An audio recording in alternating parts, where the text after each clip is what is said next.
Buenas tardes, bienvenido a todos en este nuevo ciclo de conferencias y webinars de la Facultad de Tecnología e Informática. Es un placer estar conectados nuevamente con todos los que nos siguen. En esta oportunidad, este webinar que trata cómo será el trabajo del futuro, habilidades para liderar el siglo XXI. Como ustedes saben, vivimos en un mundo dominado por la tecnología y surge la necesidad de revalorizar las habilidades humanas que nos hacen únicos. La inteligencia artificial y la automatización amenazan con reemplazar muchos trabajos, pero también abren nuevas posibilidades para la creatividad, la empatía y la colaboración. En esta conferencia, Joan Zweig, reconocido autor y divulgador, especialista en tecnologías emergentes y sociedad, nos invita a explorar las habilidades posttecnológicas que serán esenciales para prosperar en el futuro. Bienvenido, Joan. Es un placer tenerte aquí. Les quiero contar a todos los que nos acompañan un poquitito sobre vos antes de comenzar. Joan es un autor clave en el ámbito de las tecnologías emergentes, con más de una década de experiencia en este ámbito. Ha dictado más de 400 conferencias en 18 países, posee un MBA por la Escuela de Negocios de IAE, en la Universidad Austral, además de formaciones en UBA, UADE y la Universidad de Salvador. Reconocido por medios argentinos como voz autorizada en tecnología y sociedad, es gerente de marketing para Latinoamérica en Maytronics. Su perfil innovador y disruptivo le ha valido el reconocimiento en Forbes Argentina, entre otros espacios muy importantes. Columnista del diario Perfil, es un activo participante en eventos de divulgación como TEDx y colaborador en La Nación, Infobae, CNN, entre otros medios. Bienvenido, Joan. La verdad que un gusto tenerte aquí. Hace poco has estado en la universidad, en un evento de la facultad que has hecho el lanzamiento de tu último libro, Post-Tecnológico, juntamente, ¿no?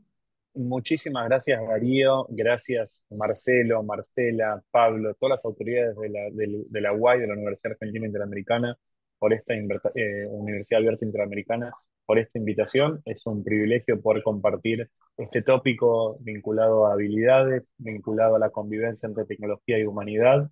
Así que gracias a todos los asistentes que están por aquí. Estamos acá viendo sus comentarios. Es un honor gigante poder formar parte. Les quiero, Marcelo, yo no sé, te tenía trabajando muy activamente afuera con actividades de la facultad y te veo conectado. No sé si estás con audio y video. Marcelo de Vicenzi, decano de la Facultad de Tecnología Informática, nos está acompañando. Bueno, Marcelo, con total libertad, si está dentro de tus posibilidades, para participar del webinar. Y si no, por la distancia y el cambio de horario, bueno, sabemos cómo llevarlo adelante con Joan. Así que bueno, Joan, cuando quieras comenzar, el espacio es tuyo. Una cosita, le comentamos a todos los que están aquí en el seminario que ellos tienen un botón en la parte inferior central que dice preguntas y respuestas. En la medida que ustedes quieran postear preguntas allí para que Joan pueda contestarlas. Yo con todo gusto se las puedo trasladar y bueno, será una de las formas de poder interactuar con ustedes. Esto corre para los que están por Zoom, saben que también estamos saliendo en vivo por YouTube. Lamentablemente, bueno, esta interacción no lo podemos hacerla por YouTube, pero bueno, los que están por Zoom seguramente nos van a hacer llegar inquietudes. Ahora sí, todo tuyo. Muchísimas gracias, Darío. Bueno, ante todo, vuelvo a agradecer a todas las autoridades de la universidad por esta confianza. Tal como comentaste, este libro es el tercer libro que publico en mi carrera como autor. Soy un apasionado de toda la evolución técnica y creo que también un poco como la bajada de post-tecnológicos, ¿no? No tenemos que olvidarnos de la parte humana en todo este sentido, en un mundo donde pareciese que la tecnología evoluciona a ritmos exponenciales. Parece que todas las semanas tenemos una novedad tecnológica que nos va a cambiar abruptamente la vida cotidiana. La tecnología es un motor de cambio social que todo el tiempo va a seguir desafiando a la especie humana. El año pasado, en 2023, la implosión de la inteligencia artificial generativa nos trajo a pensar muchísimo la forma de vincularnos, la forma del empleo en general, del futuro del trabajo. Fueron debates que se vieron dando Y que de alguna forma en los últimos 2 años la inspiración, ¿no?, de escribir este tercer libro vino de la necesidad de seguir explorando cómo la tecnología sigue redefiniendo nuestra humanidad y cómo podemos armonizar nuestra vida con el ritmo acelerado del cambio tecnológico. Y creo que eso está estrictamente vinculado a las habilidades humanas que tenemos que adquirir, que tenemos que impulsar para seguir agregando valor en un siglo XXI donde la tecnología nos va a seguir desafiando. Y entonces en esta guía que es post-tecnológicos, no solamente abordé los desafíos técnicos que tenemos que enfrentar, sino también enfaticé la importancia de recuperar y fortalecer nuestras habilidades humanas. El prólogo del libro del Justa- querido emprendedor, perdón, Darío, no No, no, no, termino no, nada más no, con una sí, sí, idea. sí, por favor. El prólogo del libro es del querido emprendedor Santiago Siri, también un colega, amigo, también muy respetado en el ámbito de la programación y el emprendedurismo en la Argentina. Eh, y de alguna forma también es un claro ejemplo, ¿no?, de otras personas que trabajamos en esta convivencia entre tecnología y sociedad. Vos sabés que este tema que tratás es terriblemente interesante y puedo dar fe porque, bueno, en un ámbito universitario estamos rodeados de jóvenes y todos capacitándose y preparándose. Y hay una pregunta recurrente y es, este, o sea, yo sé que hoy estoy estudiando un montón de contenidos, pero hay un montón de tecnologías disruptivas que cambian las reglas de juego en el mercado laboral. Entonces, ¿qué tendría que hacer hoy para estar preparado y poderme integrar dentro de 5, 6 o 7 años a ese mercado laboral que seguramente va a ser muy distinto, con trabajos que dejen de existir, trabajos nuevos, y trabajos que reformulen la manera en que se desarrollan, ¿no? Para poder, digamos, como profesional, seguir siendo una oferta atractiva para las organizaciones y los que necesiten de nuestros servicios. Me parece, Darío, que hay algunas máximas que considerar. La primera máxima es que estudiar una carrera o un curso, recibirse y no formarse nunca más es completamente obsoleto en este mundo. El siglo XXI nos requiere una reinvención constante y una educación, una formación constante, porque estamos en un mundo donde la tecnología evoluciona mucho más rápido que nuestras realidades económicas, nuestras realidades sociales, nuestras realidades políticas. Hay una brecha muy grande entre la evolución técnica y nuestra vida real. Entonces ahí vamos a estar constantemente adaptándonos. Hoy en día tenemos más tecnología a la que podemos adoptar, hoy en día tenemos más tecnología a la que podemos comprender, hoy en día tenemos más tecnología a la que podemos incorporar en nuestra vida o incorporar en nuestra profesión puntual. Y eso de alguna forma nos pasa a todos, a todas las generaciones. Entonces, frente a la pregunta de los alumnos, me parece que, no, primero de todo, yo soy de los que creen que los extremos en la vida no son buenos. No es que vamos a un mundo de blancos o negros. No es que vamos a un mundo de la programación absoluta o las humanidades en forma absoluta, ¿no?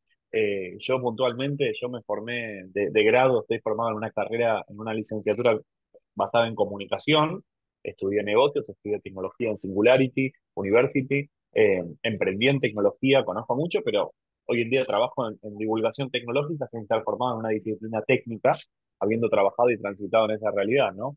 Creo que el siglo XXI nos requiere un poco eso, y hablando específicamente de habilidades, ¿no?, que es de lo que estuve trabajando en los últimos años, este libro que escribí destaca varias habilidades clave desde mi punto de vista para seguir agregando valor en este siglo XXI en un mundo donde la tecnología sigue evolucionando. Porque lo que pasa con las carreras técnicas es que, por ejemplo, uno por más que quiera no puede aprender todos los idiomas, los lenguajes de programación del mundo. Uno no puede ir siguiendo, ¿no?, frente a una tecnología que evoluciona tan rápido y a ritmos tan acelerados. Entonces, un pequeño spoiler, ¿no?, es que las habilidades que yo describo en post-tecnológicos son habilidades más bien humanas y habilidades muy transversales que obviamente se complementan a habilidades técnicas.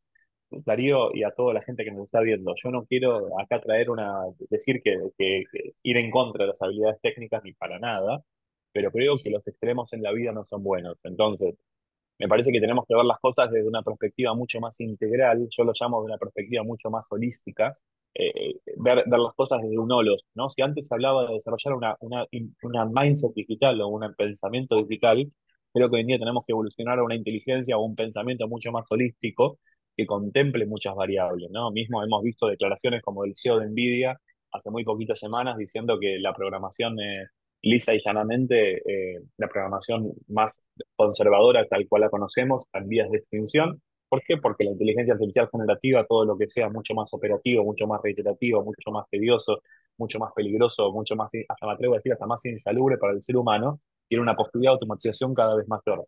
Entonces, para repasar algunas premisas, y acá los invitamos a dejar sus preguntas, obviamente. Estudiar una carrera, recibirse y no formarse nunca más es algo, una idea obsoleta ya hoy en día. En segundo lugar, no caer en extremos. No tenemos que demonizar a la tecnología ni hacer una apología a favor. No es ni Black Mirror, ni el bando de Terminator de Black Mirror, ni el bando de los supersónicos o de Wall. Y Humberto Eco diría, no, es no caer en el bando de los integrados o los apocalípticos, ¿no? Entonces, creo que es la segunda premisa. Tercer premisa, tenemos que ver las cosas de una perspectiva mucho más integral. La tecnología es un motor de cambio social que en las últimas décadas en la historia de la humanidad benefició muchísimo al humano y al bienestar social y económico. Pero no es lo único que tenemos que observar en esta realidad.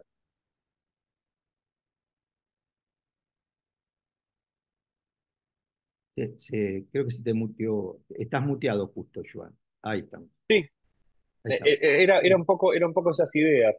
Tomando, Y de alguna forma creo que cada uno tiene que como que hacerse mucho más responsable de evaluar cómo él interactúa con la tecnología y cómo está afectando su realidad en materia de su empleo, en materia de su bienestar.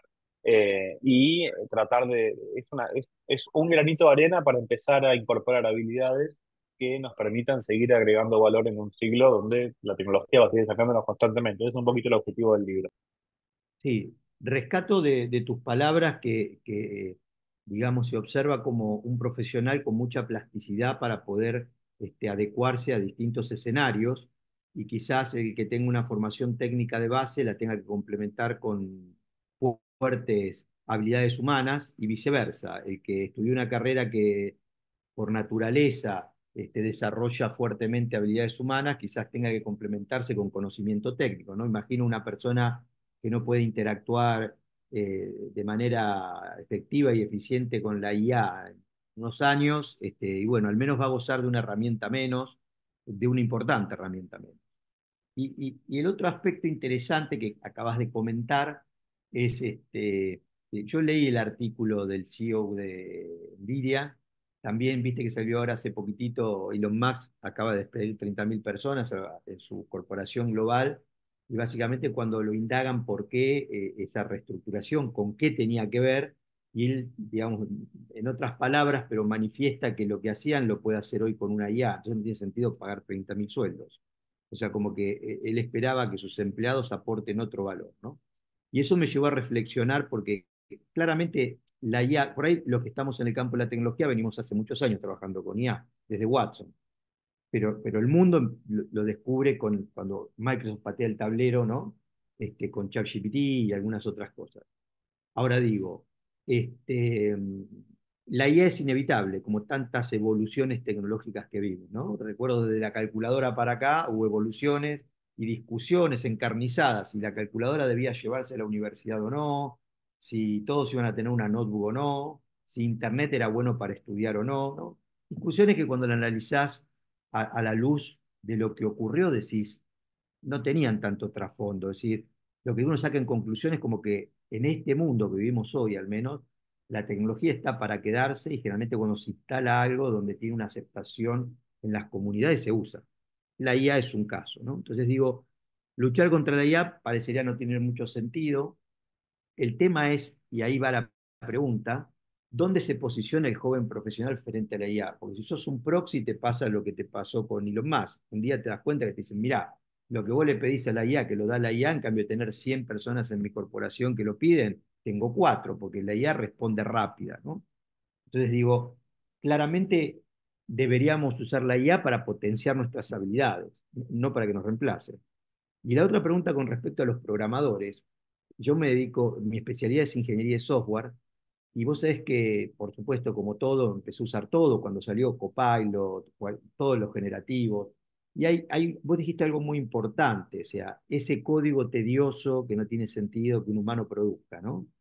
Porque al menos al nivel de desarrollo que hoy tiene la IA, cuando empezás a hacer código situado en un escenario con requerimientos muy específicos, no puede ni empezar la IA a hablar, ¿viste? Porque son cosas que todavía ese conocimiento, con la evolución que tiene hoy la IA, no lo resuelve, ¿viste? o, por ejemplo, hacer una ingeniería de requerimiento y decirle que te saque requerimientos funcionales del lenguaje natural.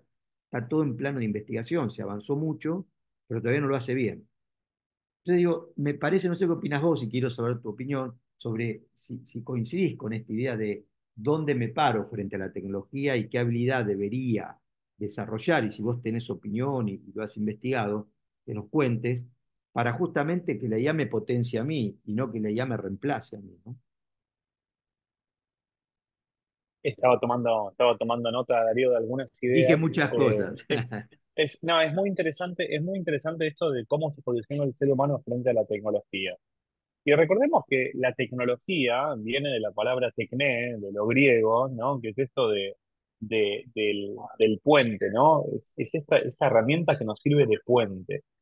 Y la tecnología en gran medida no tiene moral, no tiene ética. La tecnología está, ¿no? Un ladrillo está para construir una casa, un ladrillo está para golpear a una persona. Y hay como un gran debate, y hay también que recordar que la tecnología pasa por ciclos, ¿no? Y hay ciclos de desarrollo más científico-tecnológico, como hoy en día le pasa a la computación cuántica, y hay ciclos de mayor expectativa, ¿no? Lo que se llama, según la consultora Gartner, peak of inflated expectation, ¿no? O pico de expectativas infladas, ¿no? Como hoy en día la inteligencia artificial está a un pico inflado de expectativas. Se calcula que todo se puede hacer con inteligencia artificial, ¿no? Como que es como el solucionismo absoluto mediante la inteligencia artificial. Después toda la tecnología tiene un declive. Yo me acuerdo, por ejemplo, en el 2006, yo tengo 33 años, me acuerdo en el Mundial del 2006, yo tenía 16 años, eh, decían que vendían los televisores con los anteojos en 3D. Es más, en la casa de mis padres debo tener los anteojos todavía con 3D. Y había un Yo también entusiasmo los tan tengo. grande Y había un entusiasmo tan grande por el 3D que decían que los televisores iban a tener 3D, que los microondas iban a tener 3D, que los lavarropas iban a tener 3D, que el cine, y después nos olvidamos todos de la tecnología, nos olvidamos todo. Con la impresión 3D también pasó algo parecido. Yo me acuerdo del año 2013 o 2014 que había un entusiasmo tan grande de la impresión 3D que después es como que tiene un declive la tecnología. Entonces Empiezan a también ser tecnologías de nicho. es importante reconocer en qué punto está la tecnología puntualmente. Entonces me parece que la primera enseñanza es, vuelvo a lo que dije al principio, no demonizarla ni hacer una apología a favor en primer lugar. En segundo lugar, tenemos que desarrollar lo que se llama técnicamente flexibilidad cognitiva. Yo tengo un capítulo entero en Post Tecnológicos que habla de flexibilidad cognitiva, pero básicamente es crear la capacidad de aprender a desaprender, porque muchas veces la tecnología vienen a romper con paradigmas muy establecidos que estudiamos, que nos formamos, que trabajamos. Entonces, si un programador de COBOL que hace 30 años trabaja en una entidad bancaria y de repente viene una tecnología que promete de alguna forma el desplazamiento de esta tarea puntual. Hay algo muy interesante que pasó con ChatGPT, es que, por ejemplo, la correlación entre las entradas, las visitas a GitHub y las visitas a ChatGPT, GitHub cayó radicalmente sus visitas. GitHub, para el que no viene del campo técnico, es un repositorio de códigos de programación muy conocido a nivel mundial, que los programadores lo usan como un copilot, ¿no? Como un piloto, como un asistente, ¿no? Como una segunda persona, Joan, seguramente las visitas de Copilot al repositorio de GitHub subieron y las de los seres humanos claro, a claro, GitHub no bajaron, seguramente. claro, bajaron. Y es interesante eso. Entonces, me parece que, y hay algo interesante de la tecnología, de la inteligencia artificial puntualmente, es que aún no tiene muy buena capacidad de contextualizar. Entonces, que una máquina sea capaz de, por ejemplo, traducir un texto al instante a otro lenguaje, no sé, yo quiero tomo un texto escrito en español y que me lo traduzca a italiano, no significa que sepa comprender este lenguaje y comunicárselo a una audiencia determinada de un lugar determinado con una necesidad determinada. Entonces hay algo de la contextualización que me parece que es importante. Segunda cosa que quiero conversar. Hay mucho miedo a que la tecnología nos reemplace, ¿no? A este temor generalizado del debate del futuro del trabajo, de que una tecnología nos reemplace. Lo que probablemente termine pasando es que una persona, un profesional, que sepa interactuar y sacarle mejor provecho a la tecnología, eh, agregue mayor valor que otro que quizás no tanto, o que sea mucho más conservador con su adaptación. Entonces, y eso está muy vinculado también a la flexibilidad cognitiva, ¿no? Que es esto de desarrollar o al pensamiento experimental, que me parece que también es importante. Tenemos que probar la tecnología, tenemos que interactuar, tenemos que tratar de sacarle provecho y entender que nada en exceso en la vida es bueno. Entonces, me parece que eso es importante. Porque después pasa un fenómeno que es lo que se llama en el tecnicismo, es sedentarismo cognitivo. Y esto del sedentarismo cognitivo es interesante, que es la pregunta de cuánto estamos delegándole a las máquinas que hagan por nosotros. Entonces, un chico que hoy en día está en primaria, que hay gente que tenga hijos, yo no tengo hijos, pero que hay gente que tiene hijos, los chicos que hoy en día están en primaria, los sistemas de inteligencia artificial generativo van a ser algo absolutamente normal para ellos. Y me van a decir, che, tío Joan, ¿vos imprimías los apuntes de la universidad y los resaltabas con resaltador amarillo manualmente? O van a decir, che, tío, ¿vos bajabas al hall del edificio a buscar la pizza? Pero no había un dron que te la traía. Entonces, lo que resulta normal para una generación, para otra generación quizás no lo va a hacer tanto. Yo al menos soy de la corriente de emprendedores o de gente que piensa la interacción entre tecnología y sociedad más optimista, que siento que la humanidad supo convivir con tecnologías como la computadora personal, supo convivir con tecnologías que democratizaron la información como lo fue Internet, y va a saber convivir con ese tipo de tecnología también. Pero bueno, los debates son necesarios y surgen dilemas muy importantes, ¿no? Esto que hablamos de sedentarismo cognitivo, esto que hablamos del futuro del empleo, esto que hablamos del futuro de las profesiones en general, de cómo nos adaptamos. Eh, entonces creo que son como algunas ideas para seguir conversando. Sí, coincido con vos. El ser humano viene conviviendo con la tecnología del origen de sus días, ¿no? Desde cuando se dio cuenta que golpeaba dos piedras y hacía fuego, ya empezó a convivir con una forma de tecnología. Eso yo me alineo totalmente. Lo que genera por ahí angustia en una parte de la comunidad es dentro de esa burbuja de convivir con la tecnología se producen como desplazamientos o reformulaciones, ¿no? Es decir, la industria automotriz, por ejemplo, de mediados del siglo pasado acá, con la revolución de Toyota, con el Just in Time y todo esto, ya desde Ford, podríamos ir muchos atrás, empezó a convivir con la tecnología. Pero llegamos un siglo después a ver fábricas robotizadas fuertemente, casi sin personal, al menos en las líneas de producción.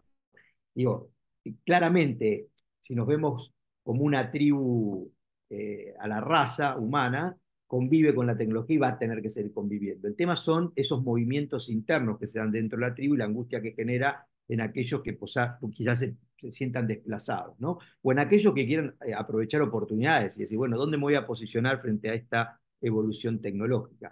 Mira, de hecho, te traslado una pregunta que han dejado aquí, que dice, ¿hasta qué punto podría llegar a aprender el Machine Learning con el paso del tiempo, ya que esto está atado a la erradicación de puestos de trabajo?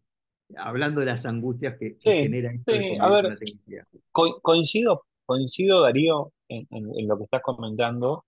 Si uno ve la historia de la humanidad, no sé, la invención de la imprenta de Gutenberg del siglo XVI, del siglo XV, en verdad, a los dramaturgos que antes tenían un empleo puntualmente no les gustaba que las copias se reproduzcan masivamente porque decían, che, ¿cómo voy a quedar desempleado? O cuando se inventó el automóvil, también decían, pero si yo era un medio de transporte más económico y más seguro, o más eficaz técnicamente, y más seguro que otros medios de transporte anterior. Pero había mucha gente que también se quedaba desempleada en ese sentido. Ahora, cuando se inventó el automóvil, alguien tenía que fabricarlo, alguien tenía que conducirlo, alguien tenía que vender repuestos, alguien tenía que arreglarlo entonces, se calcula que en todas las revoluciones industriales, hoy en día estamos transitando una teórica llamada cuarta revolución industrial, y lo que pasa es que no está decretada formalmente porque no es algo que pasa de la noche a la mañana, aunque hay muchas personas, Klaus Schwab del Foro Económico Mundial, ya se denomina que estamos transitando esta era. La cantidad de empleos que se generan es mucho mayor a la cantidad de empleos que se desplazan. Lo que pasa en este momento es que el tiempo es tan dinámico y sumado al contexto internacional de las crisis macroeconómicos financieras que hoy en día transita la humanidad, eh, hay un proceso de adaptación humano y una angustia social también muy grande, producto de qué va a pasar con mi trabajo puntual. O cuando vemos casos de fábricas robotizadas, o cuando vemos que Elon Musk despide a 30.000 personas de su holding puntual. Entonces hay una angustia humana en ese sentido que es normal. Entonces, Qué el importante humano es... qué importante digo, esto que comentabas de desconstruirse para volverse a construir, ¿no? Porque en realidad la velocidad de la tecnología a veces parecería que va más rápido que los procesos estos de desconstrucción y construcción para reinsertar, ¿no? Y eso es lo Claro, que sí, va sin lugar a dudas, porque otra vez volvemos a lo mismo, la tecnología avanza mucho más rápido que los cambios sociales, económicos, políticos. que avanza mucho más rápido que los modelos de negocio, avanza mucho más rápido que la cultura. La tecnología no podemos no podemos frenar a la tecnología, podemos tratar de tapar el sol con la mano, va a seguir estando ahí, el sol, aunque tratemos de taparlo con la mano, va a seguir estando ahí. Y volviendo a la pregunta de hasta cuándo puede el machine learning aprender, eh, el machine learning es la técnica que habilita a la inteligencia artificial generativa. Básicamente, todo lo que es machine learning y deep learning son, en palabras muy sencillas, sin entrar en tecnicismo, son como una especie de redes neuronales, que es lo más parecido a una red neuronal, o redes neuronales que van formándose y compitiéndose entre ellas mismas constantemente.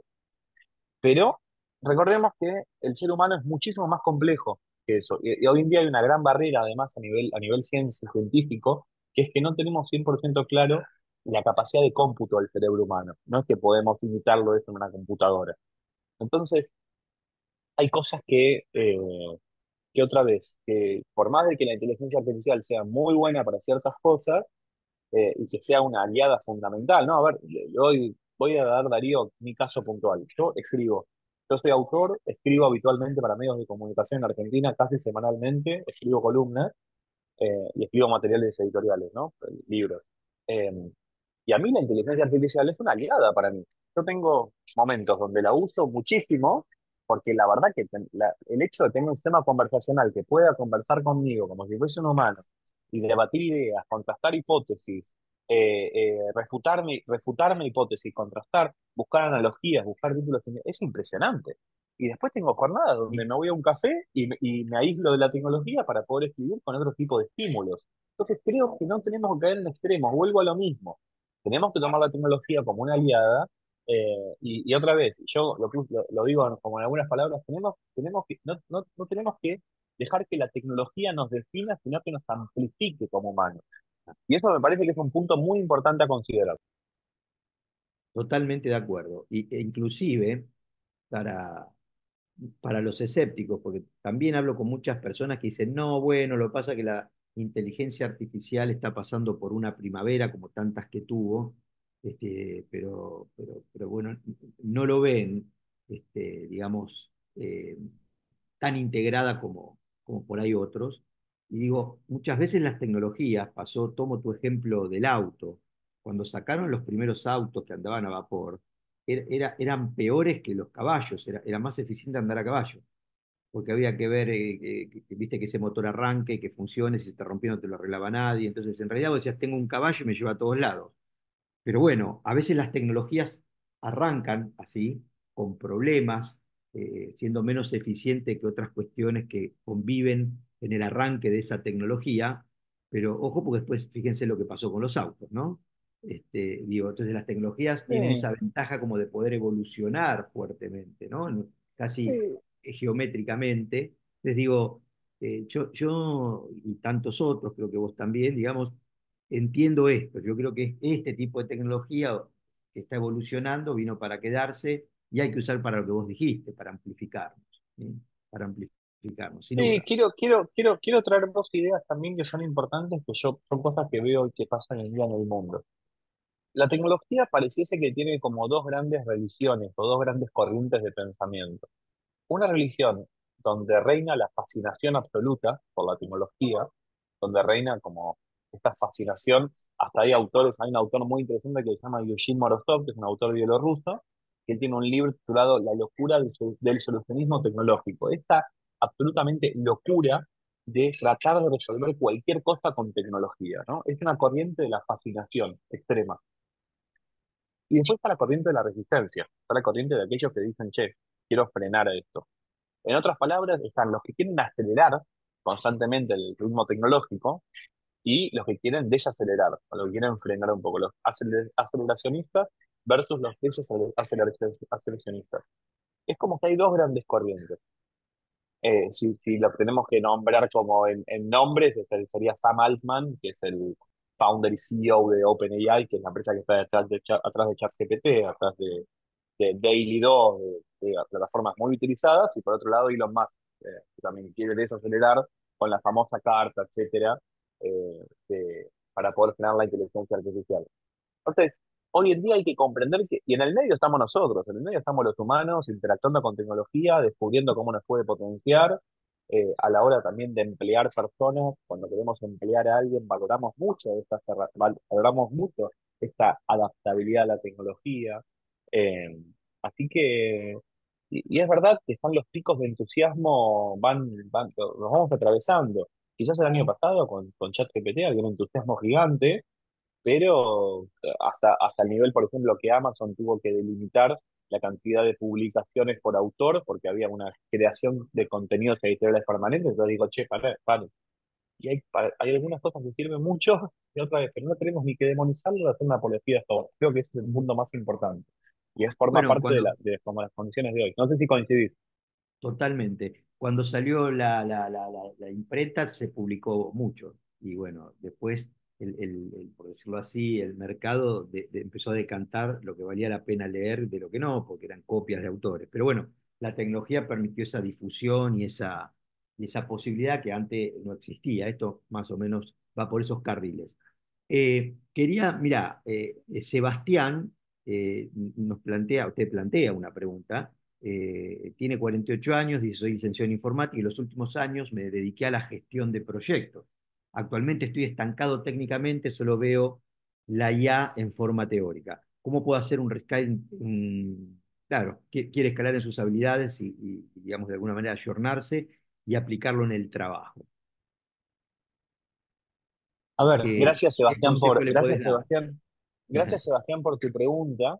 Eh, a ver, me parece que tenemos que otra vez, vos con tu experiencia seguramente lograste una serie de habilidades que quizás no sos muy consciente o no las tenés muy visibilizadas, que te aportan muchísimo valor a la hora de habilidades como la negociación, como el trabajo en equipo, como el interpretar pedidos específicos para poder trabajarlos en equipo. Entonces creo que primero de todo, tenemos que valorar mucho que cada generación viene consigo con habilidades que son muy valoradas en el mercado laboral. Eso en primer lugar. No tenemos que tirarnos para atrás, ¿no? Con nuestra experiencia en ese sentido. En segundo lugar, formarnos y experimentar. Yo en Post-Tecnológicos tengo un capítulo entero que se llama Pensamiento Experimental, que es esto de pensar cada vez más como científicos, pensar esto de que hoy en día, por suerte, tenemos una barrera de entrada cada vez más baja a la conectividad de los dispositivos móviles, podemos participar de webinars como estos en la universidad y de disfrutar de muchísimos materiales en ese sentido. Eh, Creo que otra vez es un tema de valorizar mucho las habilidades que ya que tiene él, que tenés vos, Sebastián. En segundo lugar, experimentar, probar. Hoy en día la verdad es que está como la regla de probar, iterar, cambiar, probar, iterar, cambiar, probar, iterar, cambiar, y poder llevarlo a la práctica y experimentar cada vez más. Creo que esos sean los, eh, como los puntos centrales que yo le diría en ese sentido, en este restyling, ¿no? Que él quiere hacer para poder seguir agregando valor. Y después la formación constante, ¿no? Estamos todos formándonos constantemente. Yo todos los días, 2 horas, me dedico a leer sobre actualidad, sobre, sobre, sobre lo que está pasando en el mercado, en lo que el mercado que me interesa a mí puntualmente.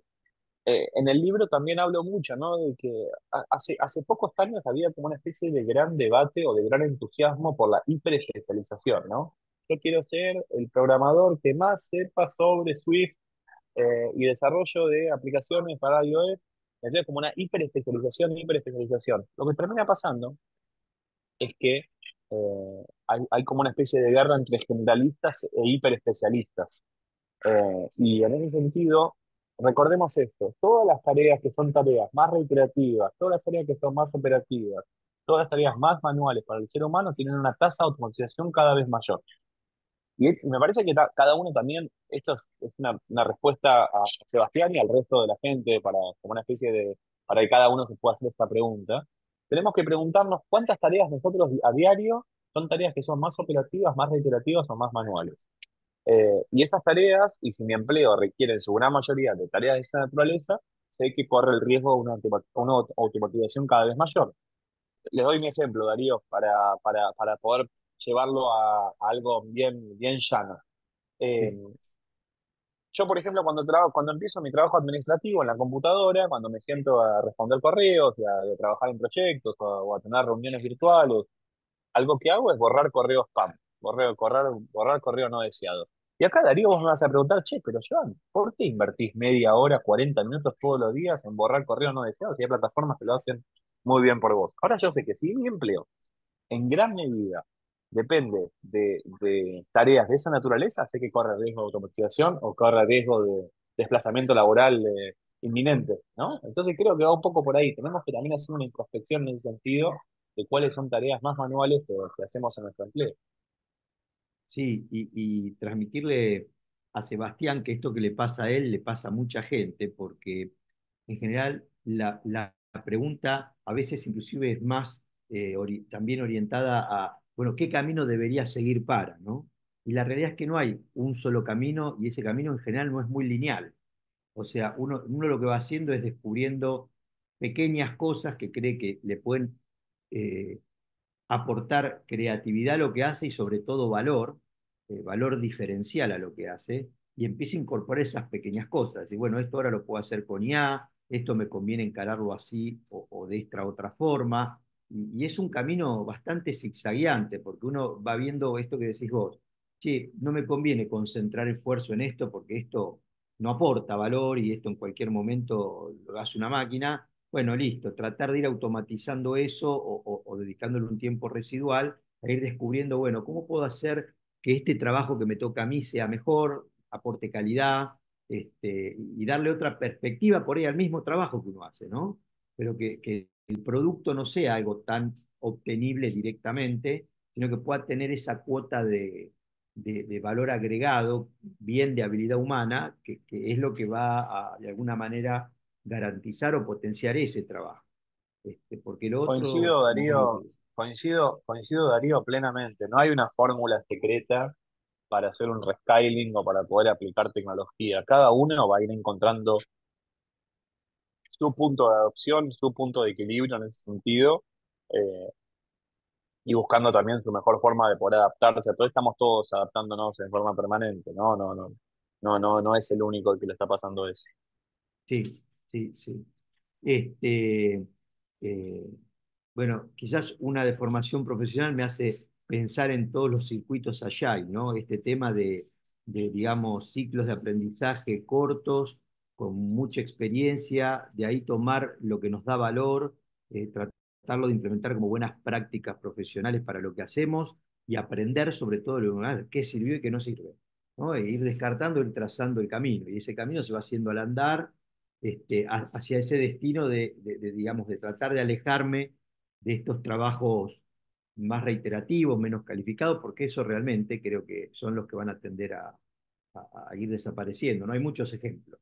Ya lo pasamos con los cajeros automáticos. Antes había 20 cajeros en un banco, ahora hay dos, pero tenemos una fila de 10 cajeros automáticos. Por poner un ejemplo, en una fábrica de autos había muchos operarios en la línea. Hoy tenemos todos robots y 4 técnicos especializados que manejan esos robots. Por supuesto, como hay algo que es muy importante en lo que vos decías, ¿no? Seguramente hay atrás de los robots más mano de obra generada, ¿no? Porque no solo está, nosotros vemos los 4 técnicos porque los comparamos con los 200 operarios. Pero ese robot alguien lo fabricó, alguien lo mantiene, alguien lo programa, alguien lo coordina, etcétera, digo, ¿no?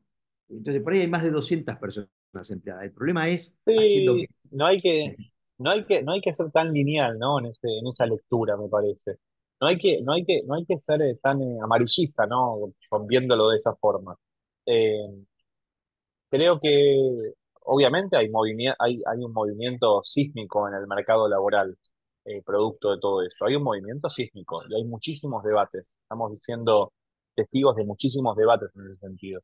Pero no hay que caer en extremos. Vuelvo al mismo punto.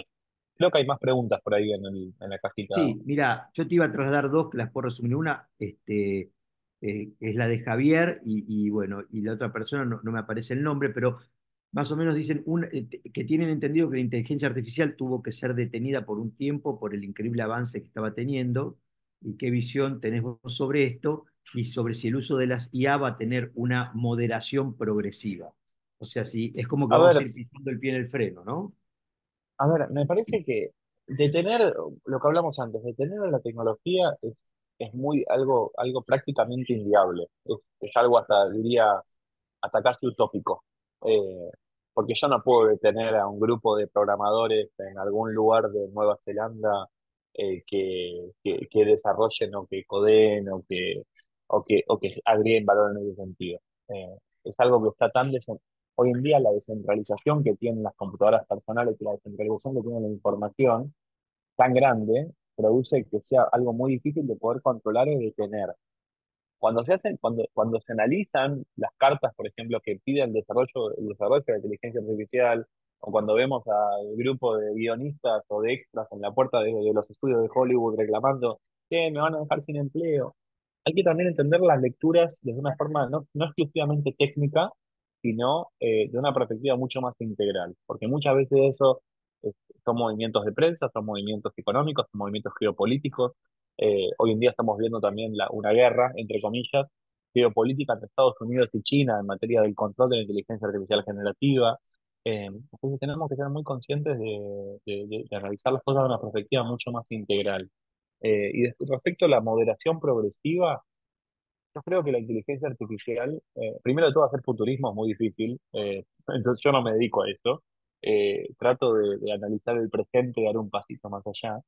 Creo que la inteligencia artificial generativa, como el resto de las tecnologías disruptivas que nos rodean en nuestra vida cotidiana, como la vuelta del metaverso, como las criptomonedas, eh, como la impresión 3D en diferentes ámbitos, creo que va a cumplir como un pasaje similar a otro tipo de tecnologías. Estamos viviendo un momento de mucha expectativa, después va a haber un declive social cuando la tecnología de alguna forma se empiece a incorporar, y después va a empezar a aplicarse en muchos entornos de nuestra vida cotidiana. Ya hoy en día la inteligencia artificial está en muchos entornos de nuestra vida cotidiana, lo que pasa es que quizás no somos tan conscientes.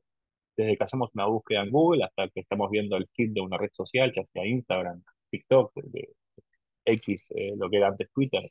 Estamos interactuando con robots todo el tiempo, lo que pasa con inteligencia artificial todo el tiempo.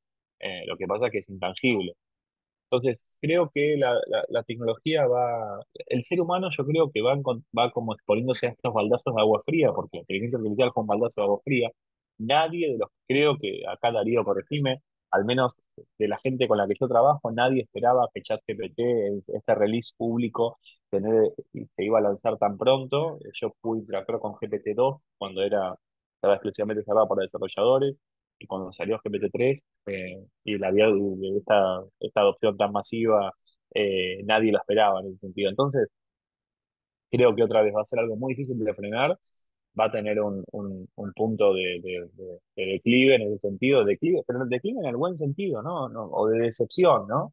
Y después va a empezar a aplicar áreas de negocio o campos de aplicación específicos, ¿no? Como hoy en día le pasa a otras tecnologías. Sí, absolutamente. Causó el efecto que causó totalmente planificado porque el lanzamiento de alguna forma masiva lo hace una empresa de llegada a un público masivo y fue realmente una movida de marketing absolutamente exitosa. O sea, de un día para el otro todo el mundo empezó a hablar de esto, ¿no? Entonces, eso sin duda quienes lo planificaron lo han hecho con mucho éxito. Pero sí, el amesetamiento va a ser un camino seguramente a recorrer y la decepción también, ¿no? De me resuelve todo. Que son normales y naturales. No, no, no, no Sí, tenemos que. Son normales. la época de enamoramientos en algún momento pasa, ¿sí? Y ahí cuando se baja esa polvareda se ve la realidad y seguramente va a ser sumamente útiles en un montón de escenarios y en otros no tanto. Y mira, ahí Juan te pregunta si crees que algún día la robótica suplantará al empleado estándar. Hoy leí una nota, hoy, ayer, no me acuerdo, en Clarín, que había un robot dando vuelta ahí por Buenos Aires, no sé si la viste. Este, Sí, para sí, creo hay un robot de Boston Dynamics en una universidad Exacto. aquí en Buenos Aires. Sí, sí, Eh, interesante. a ver, la robótica hoy en día es similar a la inteligencia. Yo trabajo en robótica doméstica, yo trabajo en una compañía que desarrollamos y comercializamos robots que limpian piscinas de natación. Lo que pasa con la robótica hoy en día es que, en primer lugar, no hay un censo de robots, así que si hay algún emprendedor que quiera hacer un instituto para hacer un censo de robots, todavía hoy no existe. En segundo lugar, no tienen morfología humanoide, ¿no? Como nos mostró la ciencia ficción, como nos mostró Terminator, la robótica hoy en día. tiene morfologías específicas para hacer tareas concretas y específicas. La robótica experimental, como los perros de Boston Dynamics, o esos robots grandes, ¿no? Que tienen mucho equilibrio y que uno los empuja, Sí, etcétera, sí. son robots más experimentales, no son robots que hoy en día son de uso industrial o de uso de servicio. Eh, Elon Musk proyecta que en los próximos, salió una nota que en los próximos 7 años cada hogar va a tener un robot, ¿no? Cuando Bill Gates dijo lo mismo de la 10.000 computadora, dólares. muchos se burlaban. diez Sí, mil cuando Bill Gates dijo lo mismo de la computadora personal, muchos se burlaron. Elon Musk es bastante certero con sus proyecciones, relativamente. Eh, a ver, yo creo que como todo, ¿no? Estamos viviendo un momento donde vamos a naturalizar que la tecnología haga muchas cosas. Hoy en día naturalizamos de que el cálculo matemático, la tarea del cálculo matemático, la calculadora la puede hacer muy bien. Y es muy difícil que nosotros nos pongamos a hacer una tarea compleja de cálculo matemático. ¿Por qué? Ahora, la interpretación de eso para tomar una decisión sí la tiene el humano. Entonces, lo mismo pasa con la robótica. Quizás vamos a naturalizar que ciertas cosas la haga un robot. Entonces, sí, quizás aspirar a una casa y quizás no estemos más con la aspiradora manual y haya una aspiradora robótica que aspire a nuestra casa. Ahora bien, el reemplazo del empleado tradicional es algo como mucho más complejo. Volvemos a lo mismo. Desde mi punto de vista, la tecnología no reemplaza empleos. Lo que hace es hacer tareas con una performance mejor que el ser humano, tareas específicas, como por ejemplo que un brazo robótico pueda poner una tapita dentro de una botella. Eso lo hace mucho más eficaz que un ser humano en ratios de eficacia. Aspirar una casa, eso lo hace mejor que un ser humano en esa tarea específica. Ahora, el empleo en general, no creo que lo reemplace la robótica. Perdón. Claro, sí, sin duda, sin duda. Tal, Creo que va a ser, como vos lo decís, progresivo. Seguramente al principio se van a adoptar para tareas rutinarias, tediosas o hasta peligrosas, que no tiene sentido que el ser humano se exponga a esas tareas. Hoy, de alguna manera, si bien no lo hace un robot físico, convivimos con robots virtuales, por ejemplo, y esto se ve mucho en los mercados un poco más desarrollados, con otra posibilidad económica, donde, por ejemplo, una casa con buena aplicación de la domótica está fuertemente automatizada. Entonces, las luces, la climatización, los aspectos de seguridad, la vigilancia de videocámara, etcétera, si bien no hay un humanoide caminando desarrollando eso, lo hace un robot virtual instalado en un servidor, ¿sí? Porque este también es otro desafío importantísimo que se está produciendo en la tecnología, ¿no?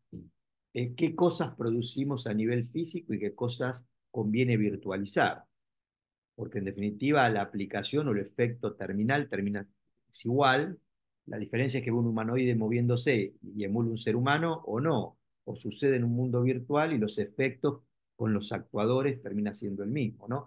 Y a ver si lo puedo pasar a palabras más simples, digo, ¿qué es más eficiente? ¿Tener un robot caminando por mi casa que prenda y apague las luces o tener la casa automatizada y que haya un sistema de inteligencia artificial que detecte el nivel de luz y vaya prendiendo o apagando la iluminación de esa casa, ¿no? Si no, no todo tiene que pasar por lo físico, pero sin duda yo soy un convencido que los robots para tareas especializadas van a empezar a convivir con nosotros. Todo aquello que se justifique que sea físico. Lo que no sea físico va a sí, transitar fuertemente por el camino de la virtualización. Y vamos a tener idas y vueltas. Viste que salió, hoy estoy confundido con hoy y ayer, con el feriado se me armó un lío, pero en Estados Unidos hay un debate grande porque hay dos senadores que impulsaron una ley que todos los autos tienen que tener radio AM, donde la mayoría de los autos eléctricos y autónomos no tenían por temas de interferencia. Pero resulta que por el sistema de AM, Estados Unidos transmite los alertas de seguridad a todo el país. Ahora hay un lío con eso. Te digo, también la tecnología avanza y propone y después salen cosas tan humanas como un sistema de alerta para la comunidad. Dicen, todo bien con la tecnología, pero pone una radio AM porque por ahí es donde transmitimos y todavía creo que 85 millones de personas la alerta la reciben por algún receptor de AM, ¿no? Entonces, esto va a ser me parece, inevitable. no sabía de esto de la frecuencia de las radios AM. Me hace acordar a la pandemia aquí en la Argentina, que por ejemplo en escuelas rurales en la provincia de Santa Fe emitían clases por frecuencia FM, por ejemplo, para poder llegar a más gente. Entonces, tenemos que recordar también ver las cosas siempre en perspectiva, ver las cosas siempre en perspectiva. Hoy en día, de las 8.000 millones de personas que hay en la población mundial, 5.000 millones de personas tienen acceso a Internet aproximadamente. O sea, hay 3.000 millones de personas que no tienen conectividad a Internet. Entonces, muchas veces cuando pensamos en las soluciones, tenemos que pensar también en todas las cosas que nos rodean en ese sentido. Y también recordemos que la robótica como bajo la definición de un conjunto de sensores especializados que pueden procesar y que pueden hacer un plan de trabajo inteligente, eh, también es muchas veces intangible, porque está muy vinculado también a técnicas de machine learning o a temas de deep learning. Entonces, una tendencia también que yo observo es que se tiene que conversar más sobre una convergencia tecnológica. Hoy en día se analiza la tecnología muchas veces de forma aislada. Entonces está la disciplina del machine learning o el deep learning en una isla. La realidad virtual y los que desarrollan metaverso en otra isla. Los que están en el mundo cripto o de finanzas descentralizadas en otra isla. La impresión 3D o manufactura aditiva como en otra isla. Entonces tenemos que entender que vamos a ser testigos de muchos puentes tecnológicos, tenemos que ver la tecnología de una forma convergente, no de una forma aislada. Muchas veces entonces, y eso me parece que también es un punto fundamental a la hora de pensar un restyling, eh, a veces de pensar el futuro de nuestro empleo y a veces y a la hora de pensar también la educación, en ese sentido.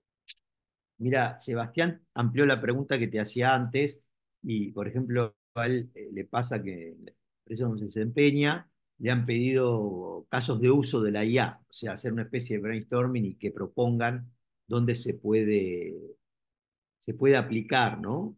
Y bueno, digamos como que él concluye que ahí tienen el cuello de botella, o sea, reconocen como la utilidad de la IA, pero cuando llega el momento de hacer la implementación o generar escenarios de uso, ahí es donde está un poco la traba, ¿no? Cómo reconocer esos escenarios y Sí.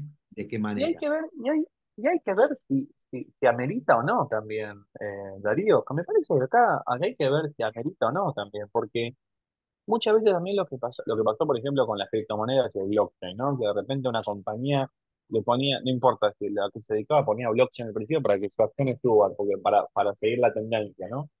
Y, y a ver, yo te lo digo, yo soy docente universitario, doy clases también, y fomentamos que los chicos usen la inteligencia artificial generativa, pero también fomentamos que usen habilidades humanas que les generen también otro tipo de pensamiento crítico más allá de lo que presupone la inteligencia artificial generativa. Entonces, eh, y en ese sentido, yo escribo mucho y creo que otra vez, el futuro va a requerir mucho de las cosas que permanecen. Yo en el libro cuento una anécdota de un amigo mío, de un muy amigo mío, que es graduado de la UAI, que tiene una empresa de machine learning y de inteligencia artificial, y fue uno de los disparadores para escribir post tecnológicos. Un día, él tenía la oficina muy cerca de mi casa y me dice, que Joan, necesito almorzar con vos porque tengo un problema de reclutamiento muy grande. Necesito reclutar comerciales, gente de venta, y entrevisté 40 personas y ninguna me cierra. Entonces, en una charla, él estaba medio angustiado y le pregunto, bueno, Freddy, ¿me decís qué necesitan saber estas personas? ¿Qué habilidades necesitan saber? Y me dice, mirá, necesitan saber tres cosas. Comerciales en una compañía de Deep Learning y de Machine Learning. Necesito que sepan hablar bien, necesito que sepan escribir bien, necesito que sepan leer bien. Ah, En la tendencia de seguir el último lenguaje de programación, la última herramienta de inteligencia artificial generativa, la última tendencia tecnológica, la última maquinaria, la última proceso de automatización, nos olvidamos que las cosas que perduran en el tiempo, las cosas que perduran en el tiempo en la historia de la humanidad, siguen teniendo muchísimo valor. Entonces, es interesante también este debate, porque no tenemos que olvidarnos de las cosas que perduran en el tiempo, en ese sentido, y que son quizás básicas o quizás no le prestamos tanta atención y quizás en mi perfil profesional me aportan muchísimo valor. o sea que hay una empresa que genera desafíos para multinacionales, muchas de ellas tecnológicas, de las más grandes, para todo lo que es recruiting. Y yo lo sigo hace muchos años porque todos esos test que ellos van tomando después los liberan. Y noté una mutación ya hace bastante tiempo, ¿no? De desafíos netamente tecnológicos a hoy que son desafíos absolutamente relacionados con resolución de problemas y creatividad. Me llamó la atención, yo me contacté con algún conocido que tengo, y dije, ¿qué pasó con esta mutación? Y dice, mira, esas dos habilidades son muy difíciles de desarrollar in company. Para mí tiene un valor extraordinario que la persona sea creativa y tenga capacidad de resolución de problemas. La técnica después se la pulo yo adentro, ¿no? O sea, esto que decías vos, el último lenguaje, eso se lo enseño yo. Eso es conceptual. Pero lo otro, lo que te decía Freddy, un amigo de la casa, y lo aprecio muchísimo, tengo el gusto de conocerlo también, un genio, este tema de lo procedimental, de lo actitudinal, es muy difícil desarrollarlo, lleva muchos años, ¿no? Modelar eso y aprender eso. En cambio, lo conceptual, bueno, te leerás unos libros, verás unos videos, accederás al material técnico y vas a terminar programando en eso. ¿Sí? No hay problema. Entonces, fíjate cómo cambia todo hoy el perfil, ¿no? Y te quiero dejar, por supuesto, el final para que hagas tus reflexiones y cierre, pero vos sabés que esto me quedó dando vuelta en la cabeza lo que decías de dónde nos posicionamos con la inteligencia artificial para que nos amplifique y no para que nos anules. Y vos sabés que yo creo que la mejor manera de interactuar con la inteligencia artificial es cuando uno interactúa a partir de lo que conoce, ¿no? O sea, porque eso te permite depurar, curar. Lo que nos da la inteligencia artificial es la velocidad de procesamiento y el volumen de cosas que te puede aportar. Pero, por ejemplo, digo, hay inteligencias artificiales hoy que te arman mapas conceptuales o esquemas de estudio, pero si uno no sabe lo que es un mapa conceptual, no tiene el conocimiento para decir, bueno, este mapa conceptual es coherente, por ahí lo que estoy viendo no tiene mucho sentido, ¿no? Ahora, si uno tiene el conocimiento de lo que es armar un mapa conceptual, la velocidad y el volumen de acceso a los datos que tienen las IA para depurar en uno, dos o 10 mapas conceptuales, es genial, porque lo tenía que hacer uno, lo puede hacer. Entonces, esta capacidad de decir, bueno, esto es lo que me produjo, de esto que tiene valor, de esto que está bien y que no está tan bien, ¿no? Si no, caes preso de que ella te comande la vida, como decías vos. O sea, me dio esto y creo que está bien y lo uso, y por ahí no está tan bien. ¿No? Gracias, Cerramos gracias, que, sí. Gracias, cerramos gracias que pues, Darío. pero quiero tus reflexiones, ¿no? Sobre esto. No, no, gracias a todos, primero de todo, por sus preguntas, por el tiempo, lo más valioso que tenemos, entonces que se hayan tomado este rato para participar del webinar y para poder conversar sobre estos temas es súper valioso. Y Darío, te quiero agradecer como al resto de las autoridades por hacer esto posible, en ese sentido. Yo para contarles, nada, yo tengo 33 años, hace más o menos 15 años que estaba dando mis primeros pasos en la universidad, lleno de curiosidad y lleno de ganas de hacer cosas. Mi camino personal fue una fusión de experiencias tecnológicas y descubrimientos humanos, siempre con un pie en la academia y siempre con un pie en la industria. Comencé mi carrera como un enorme entusiasta de la tecnología, siempre atento a las últimas tendencias, al último dispositivo, al último gadget, a la última placa de video, al último procesador. eh, y de alguna forma con el tiempo yo me di cuenta que la tecnología sin un enfoque humano es como un robot sin batería, ¿no? Y de alguna forma ahí es donde empecé a explorar este concepto de este momento donde la tecnología se encuentra con la humanidad. Eh, y bueno, creo firmemente de que las habilidades humanas son, seguirán siendo reemplazables en este mundo donde la tecnología está evolucionando todo el tiempo. Eh, Me parece que es un mundo muy interconectado, es un mundo donde las teorías empiezan a chocar, donde paradigmas de la hiperespecialización empiezan a ponerse en jaque, donde tenemos que aprender que la innovación surge del choque y la colaboración de muchas personas. Eh, y creo que otra vez, acá rescato una frase de un colega emprendedor también que me pareció muy, muy buena para sintetizar un poco esto, de Santiago Chazu, dice, sin humanos todo va a ser sintético, sin emociones todo va a perder su esencia, sin creativos todo va a lo estándar, y sin inteligencia todo va a ser artificial. Entonces, creo que estamos en un momento de transición donde vuelvo al mismo punto. Las habilidades humanas son y seguirán siendo reemplazables.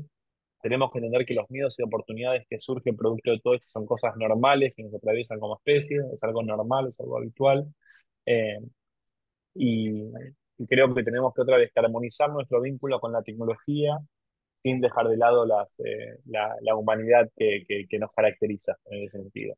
Así me gustaría como resumir esta charla, esta pequeña charla y esta presentación de post tecnológicos acá para la UAI de Rosario. Muy bien, muy bien. Bueno, Joan, yo te invito, si vos querés, que los que nos han acompañado te puedan contactar. Está el área de chat, si vos querés dejar algún contacto, mail o la línea de contacto que consideres más adecuada, si ellos la pueden tener. Y vamos a ir haciendo un cierre formal del webinar. Decirte, ya lo sabés, pero lo quiero reiterar, sabés que la UAI es tu casa, lo que necesites y cuando quiera puedes contar con nosotros. Seguramente nos vamos a volver a ver en alguna actividad antes de fin de año.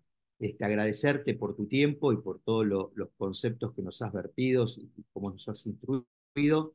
Y también agradecer a todo el equipo, Marcela Macarini con toda la organización, el contactarte y el coordinar, y el equipo técnico comandado por Pablo Navarro, y a los que hacen posible que este webinar salga al aire. Les quiero contar que en 15 días, el jueves 16, el siguiente webinar va a ser de computación cuántica.